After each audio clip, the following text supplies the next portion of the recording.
반갑습니다. 오늘도 말씀을 사랑하는 마음으로 성경을 펼쳐드신 빈내리 가족들을 진심으로 축복합니다. 오늘은 지난 4주간의 여행을 마치는 날이죠. 복음서를 읽었던 예수님과 함께 떠나는 여행을 마치게 되었습니다. 지난 4주 동안 예수님의 행적을 따라가며 나누었던 그 은혜가 우리 가슴 속에 여전히 따뜻하게 남아있음을 감사하며 함께 여행을 마치는 빈내리 가족들을 축복합니다. 참 잘하셨습니다. 이제 내일 하루 휴식을 마치고 나면 다음 주부터 새로운 여행, 왕을 찾아 떠나는 여행을 하게 될 텐데요. 세 번째 여행도 함께 하실 수 있기를 간절히 바랍니다.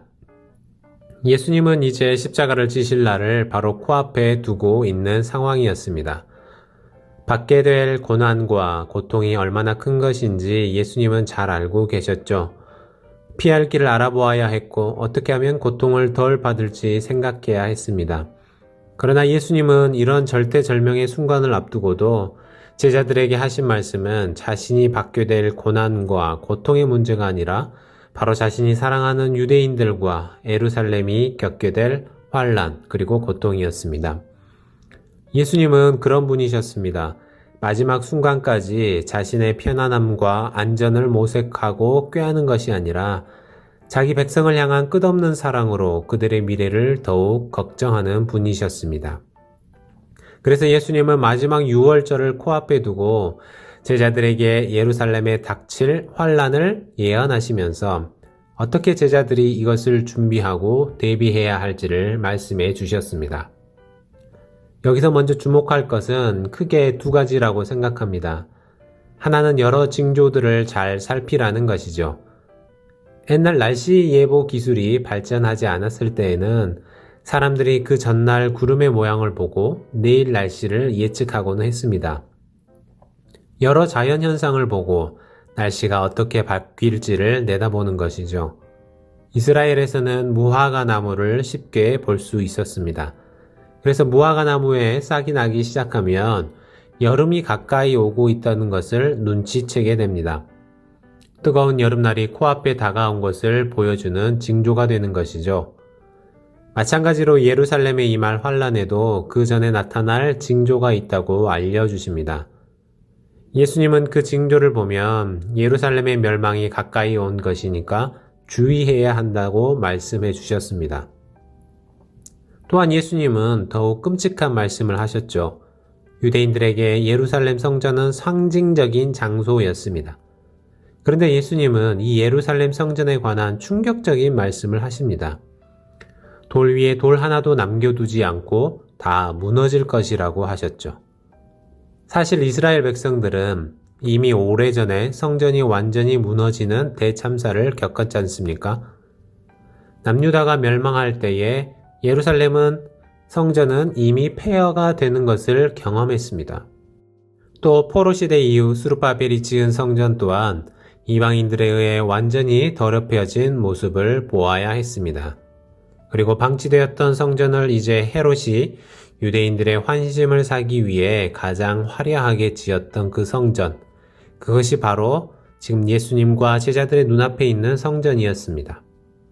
예수님뿐만 아니라 제자들도 이 성전이 어떻게 지어졌는지 잘 알고 계셨습니다. 또 보수공사의 현장을 계속 보았을 것입니다. 그래서 그렇게 예루살렘 성전이 폐허가 될 것이라는 예수님의 말씀은 듣기 어려운 말이었습니다. 그런데 이것은 결국 유대인들이 초래한 것이나 다름없었죠. 참 성전이 되시고 성전의 완성이 되시는 예수님은 알아보지 못한 채로 예루살렘 성전에만 목매는 유대인들을 깨우치고 벌하셔야 했습니다.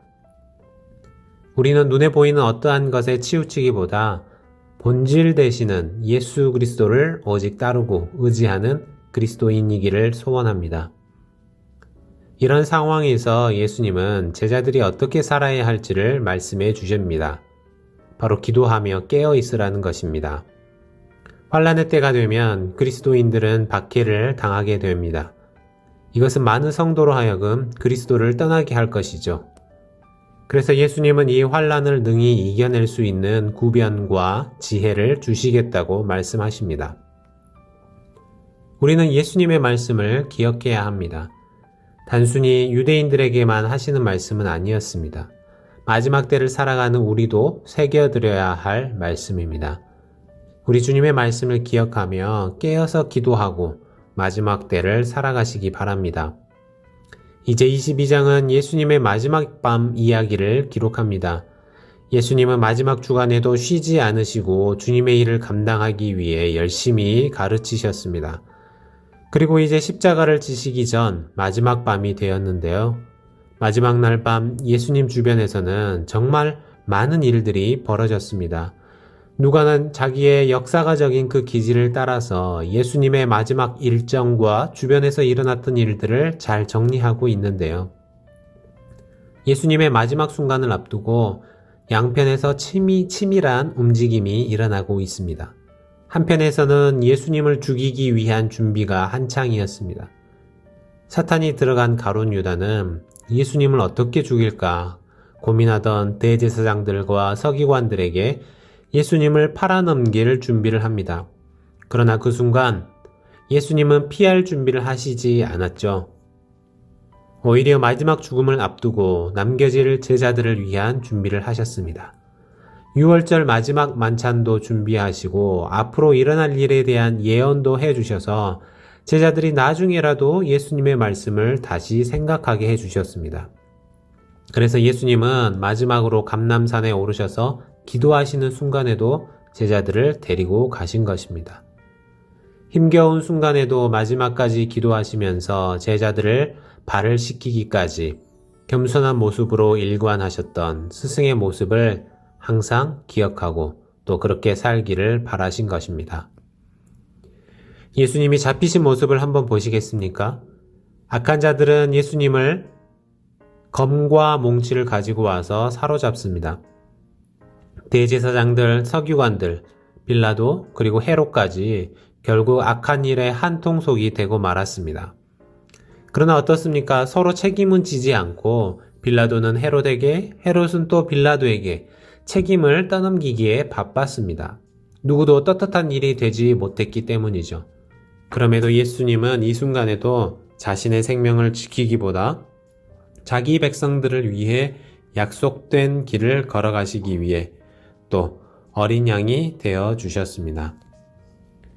이제 유대인들의 선동에 휘말린 빌라도는 밀란과 살인으로 옥에 갇혔던 바라바를 살려주고 예수를 십자가에 달기로 결정합니다. 빌라도는 자신이 조사한 결과대로 일을 처리하지 않고 그들의 뜻대로 결정하게 되었습니다. 결국 이 일로 말미암아 빌라도는 2000년이 지난 지금까지도 예수를 십자가에 단 사람으로 낙인이 찍히고 말았습니다. 예수님이 십자가에서 숨을 거두시는 순간에 누가는 특별한 사건 하나를 기록합니다. 예수님이 죽으시기 바로 직전 성소의 휘장 한가운데가 찢어진 것이죠. 예수님의 죽으심이 우리가 하나님께 나아갈 수 있는 길을 가로막고 있었던 벽을 허물고 하나님께 다시 나아갈 수 있는 새롭고 산 길이 되어 주신 것입니다.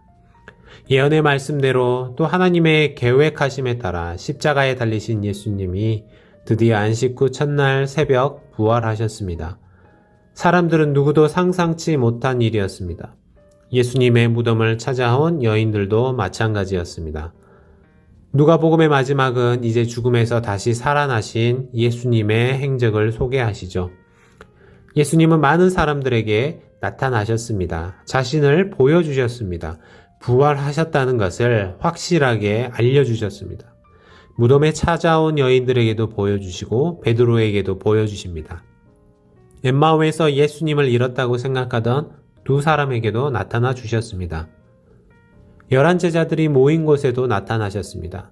누구도 의심하지 못하게 나타나셔서 부활의 예수님을 스스로 증거하셨습니다. 이제 누가복음의 마지막은 승천하신 예수님을 보여주십니다. 다시 예수님은 떠나셨지만 이제 제자들에게는 큰 기쁨이 가득했고 또 성전에서 날마다 하나님을 찬송하며 살기 시작합니다. 이것이 바로 부활을 경험한 신자들의 모습인 것이죠. 지금까지 우리는 복음서 4권을 연달아 읽으며 여행을 해왔는데요. 이 시간들이 저나 여러분들에게 더욱 예수님을 알아가고 사랑하는 계기가 되었을 줄로 믿습니다. 오늘 마지막 누가복음 4장을 읽으며 예수님의 십자가와 부활을 따르는 성도의 삶을 살게 되기를 축원합니다. 기도하겠습니다. 하나님 감사합니다. 지난 4주 동안 예수님과 함께 떠나는 여행을 잘 마치게 하시니 감사합니다. 우리도 예수님의 십자가와 부활을 묵상한 만큼 십자가와 부활을 따라 살아가게 하여 주옵소서. 이제 또 새로운 여행이 시작될 텐데 에피소드 3 여정도 함께 해주시고 모든 빛내리 가족들에게 은혜를 더하여 주옵소서. 이 모든 말씀 우리의 부활이 되시는 예수님의 이름으로 기도합니다. 아멘.